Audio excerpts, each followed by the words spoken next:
Item ಯಾವುದೇ ಇರಲಿ try ಮಾಡಿ ಆಚಿ ಚಿಕನ್ ಮಸಾಲಾ. ಆಚಿ ಚಿಕನ್ ಮಸಾಲಾ. ರಾಜ್ಯ ಕಾಂಗ್ರೆಸ್ ವಲಯದಲ್ಲಿ ಮತ್ತೆ ಅಸಮಾಧಾನದ ಹೊಗೆ ಹೆಚ್ಚಾಗ್ತಿದೆ.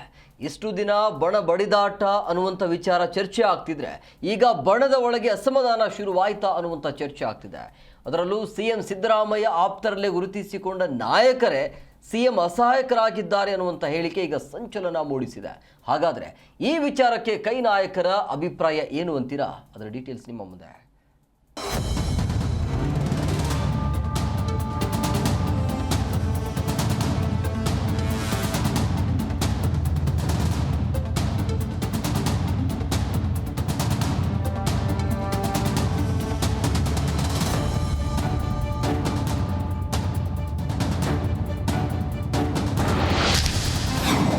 ಅಹಿಂದ ನಾಯಕರ ಪರ ನಿಲ್ಲುವಲ್ಲಿ ವಿಫಲವಾದ್ರ ಸಿಎಂ ಮೇಲೆ ಆಪ್ತರಲ್ಲೇ ಶುರುವಾಗಿದ್ಯಾ ಅಸಮಾಧಾನ? ದಾವಣಗೆರೆ ಬೈ ಎಲೆಕ್ಷನ್ ಕಾಂಗ್ರೆಸ್ ವಲಯದಲ್ಲಿ ಬಿರುಗಾಳಿ ಬೀಸುತ್ತಾ ಎಂಬ ಲೆಕ್ಕಾಚಾರ ಶುರುವಾಗಿದೆ. ಅಬ್ದುಲ್ ಜಬ್ಬಾರ್, ಸಿಎಂ ರಾಜಕೀಯ ಕಾರ್ಯದರ್ಶಿ ನಜೀರ್ ಅವರ ತಲೆದಂಡ ಕೈಪಡೆಯಲ್ಲಿ ಒಂದೊಂದು ರೀತಿಯಲ್ಲಿ ಚರ್ಚೆ ಆಗ್ತಾ ಇದೆ. ಅದರಲ್ಲೂ ಸಿಎಂ ಆಪ್ತರೆಂದೇ ಗುರುತಿಸಿಕೊಂಡಿದ್ದ ಜಮೀರ್ ಪರವಾಗಿ ನಿಲ್ಲೋದಕ್ಕೆ ಸಿಎಂ ಯಾಕೆ ಮುಂದಾಗಿಲ್ಲ ಅನ್ನೋದೇ ಯಕ್ಷ ಪ್ರಶ್ನೆಯಾಗ್ತಾ ಇದೆ. ಸಿಎಂ ಅಸಹಾಯಕ ಪರಿಸ್ಥಿತಿಯಲ್ಲಿದ್ದಾರೆ ಅಂತ ಅಸಮಾಧಾನ ಹೊರಹಾಕಿದ್ದು ಬೇರೆ ಯಾರೂ ಅಲ್ಲ, ಸಿಎಂ ಆಪ್ತ ಮಾಜಿ ಸಚಿವ ಕೆಎನ್ ರಾಜಣ್ಣ. ಅಸಹಾಯಕರಾಗಿದ್ದಾರೆ ಅಂತ ಹೇಳಿದ್ನಲ್ರಿ. ಅಸಹಾಯಕರಾದ್ರೆ ಅಸಹಾಯಕತೆ ಯಾವಾಗ ವ್ಯಕ್ತ ಆಗ್ತದೆ ಅಂದ್ರೆ ಅವ್ರ ಧ್ವನಿ ಕುಗ್ಗಿದಾಗ ಮಾತ್ರ ಅಸಹಾಯಕತೆ ವ್ಯಕ್ತ ಆಗ್ತದೆ. ಹೌದಲ್ವಾ? ಈ ಎರಡು ಒಂದೇ ಪ್ರಕರಣ ಸರ್. ತಮ್ಮನ್ನ ವಜಾಗೊಳಿಸಿದ್ದು ನಿನ್ನೆ, ಒಬ್ಬರನ್ನ ವಜಾಗೊಳಿಸಿದ್ದು, ಒಬ್ಬರನ್ನ ಪಕ್ಷದಿಂದ ಕೈ ಇದ್ ಮಾಡಿದ್ದು, ಎಲ್ಲ ಸಿವಿಲರ್ ಸರ್. ಒಂದೇ ತರ ಪ್ರಕರಣ. ನೀವು ನೋಡಿ, ಯಾರೆಲ್ಲ ಸಿದ್ದರಾಮಯ್ಯನವ್ರ ಪರ ಇದ್ದಾರೆ ಅಂತವ್ರನ್ನ ಟಾರ್ಗೆಟ್ ಮಾಡ್ತಾ ಇರ್ತಕ್ಕಂಥದ್ದು ಅಂತ ಹೇಳಿ ಜನ ಮಾತಾಡ್ತಾ ಇದ್ದಾರೆ.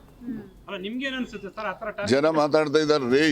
ರಾಜಣ್ಣ ಅವರ ಹೇಳಿಕೆ ಹಿಂದೆ ಒಂದಿಷ್ಟು ಲೆಕ್ಕಾಚಾರ ಇದೆ. ಈ ಹಿಂದೆ ಸಿಎಂ ಪರ ನಿಂತಿದ್ದಕ್ಕೆ ರಾಜಣ್ಣ ಅವರ ತಲೆದಂಡವಾಗಿತ್ತು. ಇದು ಎಸ್ಟಿ ಸಮುದಾಯದಲ್ಲಿ ಅಸಮಾಧಾನ ಹೆಚ್ಚಾಗುವಂತೆ ಮಾಡಿತ್ತು. ಈಗ ಅದೇ ಹಾದಿಯಲ್ಲಿ ಅಲ್ಪಸಂಖ್ಯಾತ ನಾಯಕರಿಗೂ ಬಿಸಿ ಮುಟ್ಟಿಸಿದ್ದು, ನೇರವಾಗಿ ಪರಿಸ್ಥಿತಿಯನ್ನ ಹೈಕಮಾಂಡ್ಗೆ ತಿಳಿಸೋಕೆ ಸಿಎಂ ಸಿದ್ದರಾಮಯ್ಯ ವಿಫಲವಾದ್ರು ಎನ್ನಲಾಗ್ತಾ ಇದೆ. ಆಪ್ತರು ಪದೇ ಪದೇ ಸಮಸ್ಯೆಗೆ ಸಿಲುಕಿದ್ದೇ ಸಿಎಂ ಸೈಲೆಂಟ್ ಆಗೋದಕ್ಕೆ ಕಾರಣವಾಯ್ತಾ? ಆಪ್ತರ ಪರ ನಿಲ್ಲಿಲ್ಲ ಅನ್ನೋದೇ ರಾಜಣ್ಣ ಅಸಮಾಧಾನ ಹೊರಹಾಕೋದಕ್ಕೆ ಕಾರಣ ಅಂತ ಹೇಳಲಾಗ್ತಾ ಇದೆ.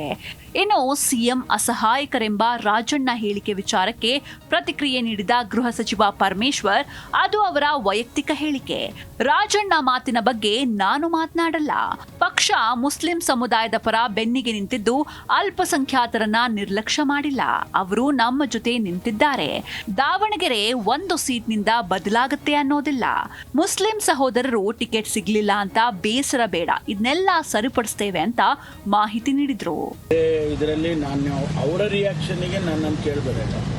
ಆದರೆ ನಾನು ಹೇಳುವಂಥದ್ದು, ನಾವು ಮೈನಾರಿಟಿಯವರನ್ನು ನಿರ್ಲಕ್ಷ್ಯ ಮಾಡುವ ಪ್ರಶ್ನೆ ಇಲ್ಲ. ಅವರು ಯಾವತ್ತೂ ಕೂಡ ಕಾಂಗ್ರೆಸ್ ಪಕ್ಷದ ಬೆನ್ನೆಲುಬಾಗಿ ನಿಂತಿದ್ದಾರೆ. ದಾವಣಗೆರೆ ಒಂದು ಸೀಟ್ನಿಂದ ಎಲ್ಲವೂ ಬದಲಾವಣೆ ಆಗ್ಬಿಡುತ್ತೆ ಅಂತ ಯಾರಾದರೂ ಕಲ್ಪನೆ ಮಾಡಿದರೆ ಅದು ಬಹಳ ದೊಡ್ಡ ತಪ್ಪು. ಆದ್ರಿಂದ ನಾವು ಅವರು ಸಹೋದರತ್ವ ಭಾವನೆಯಿಂದ ಇದ್ದೇವೆ. ಇವತ್ತು ಇರ್ತೀವಿ, ಮುಂದೆನೂ ಇರ್ತೀವಿ. ಅದ್ರ ಜೊತೆಗೆ ಒಂದು ಅಸೆಂಬ್ಲಿನಲ್ಲಿ ಸೀಟ್ ಕೊಡಲಿಲ್ಲ ಅನ್ನೋ ಕಾರಣಕ್ಕೆ ಅವರು ಬೇಸರ ಮಾಡುವಂಥ ಅಗತ್ಯನೂ ಇಲ್ಲ. ಒಂದು ವೇಳೆ ಆ ಥರ ಇದ್ರೆ ನಾವು ಅಧ್ಯಕ್ಷರು, ಮುಖ್ಯಮಂತ್ರಿಗಳು ನಾವೆಲ್ಲರೂ ಸೇರಿ ಅದನ್ನು ಸರಿಪಡಿಸ್ಕೊಳ್ತೇವೆ. ಇನ್ನು ಸಿಎಂ ಯಾವಾಗ ದುರ್ಬಲ ಆಗಿದ್ದಾರೆ, ಯಾವಾಗ್ಲೂ ಗಟ್ಟಿನೇ ಇದ್ದಾರೆ ಅಂತ ಸಚಿವ ಮಹದೇವಪ್ಪ ಸಿಎಂ ಪರ ಬ್ಯಾಟಿಂಗ್ ಮಾಡಿದ್ರು. ಟಗರು ಟಗ್ರೇ ಅಲ್ವಾ, ಬಂದ್ರೆ ಗುದ್ದು ಬಿಡುತ್ತೆ.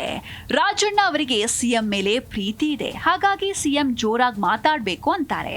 ಜೋರಾಗಿ ಮಾತಾಡಿದ್ರು ಇಲ್ದಿದ್ರು ಯಾವ್ಯಾವ ಕಾಲದಲ್ಲಿ ಏನ್ ಮಾಡ್ಬೇಕು ಅಂತ ಸಿಎಂಗೆ ಗೊತ್ತಿದೆ ಎಂದು ಸ್ಪಷ್ಟನೆ ನೀಡಿದ್ರು ಸಚಿವ ಮಹದೇವಪ್ಪ. ಏನೋ ರಾಜಣ್ಣ ಹೇಳಿಕೆಗೆ ಪ್ರತಿಕ್ರಿಯೆ ನೀಡಿದ ಸಿಎಂ ಸಿದ್ದರಾಮಯ್ಯ, ನಿನ್ನೆಯೇ ರಾಜಣ್ಣ ಅವರನ್ನ ಕರೆಸಿ ಮಾತನಾಡಿದ್ದೇನೆ ಅಂದ್ರು. ಈ ಮೂಲಕ ಆಪ್ತರ ಸಂಧಾನ ಕಾರ್ಯ ಭರದಿಂದ ಸಾಗಿದೆ. ಮೊದಲ ತರ ಸಿಎಂ ಇಲ್ವಂತೆ ಸರ್, ಈಗ ಅಸಹಾಯಕರಾಗಿದ್ದಾರೆ. ಮೊದಲ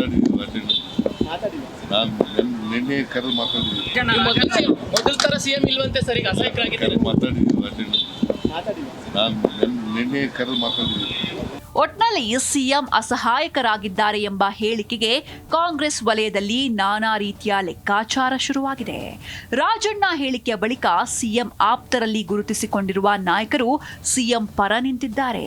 ಇನ್ನು ಅಹಿಂದ ನಾಯಕರ ಪರ ಸಿಎಂ ನಿಲ್ತಾರಾ, ಹೈಕಮಾಂಡ್ ನಾಯಕರಿಗೆ ಪರಿಸ್ಥಿತಿ ಬಗ್ಗೆ ಸಂದೇಶ ರವಾನಿಸ್ತಾರಾ ಅನ್ನೋದನ್ನ ಕಾದು ನೋಡಬೇಕಿದೆ.